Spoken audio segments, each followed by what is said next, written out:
a conversation the other day with someone who had a new puppy, and she mentioned that things were not going very well with their senior dog.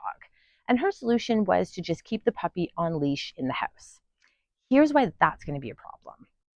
So, while leashing is a valid management strategy, without a training plan, it's not a long term solution.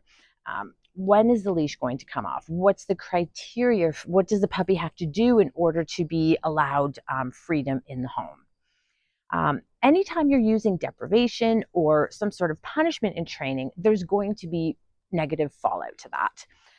It's not going to be obvious at first either. Sometimes it takes days, sometimes weeks, sometimes even months for some of that fallout to show up.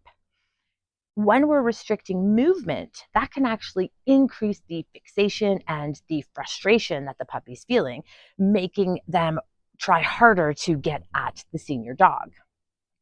And you also run the risk of the puppy developing negative associations. So the first one would be towards the leash. So the discomfort and the frustration can lead to avoidance. So when the puppy sees the leash, they try to run away in the opposite direction. If they haven't been introduced to the leash properly, or if you're using a collar especially, the puppy can actually injure themselves in the process.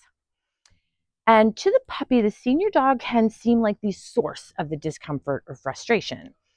And since puppies haven't refined their social skills yet, and the only other adult dog they've likely interacted with was grumpy, aggressive, or dismissive, they may learn that all dogs behave this way.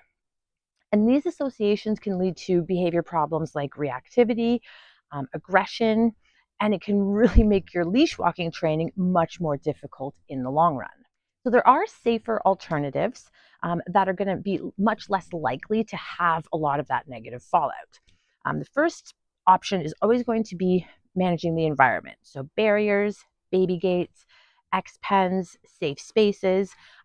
These will prevent the puppy from physically interacting with the older dog, but they can still be in the same space together safely. They can still do activities together, and they can really get to know each other and start to communicate better that way, all while keeping everyone safe, lowering everyone's stress levels, and preventing behavior problems from developing down the road.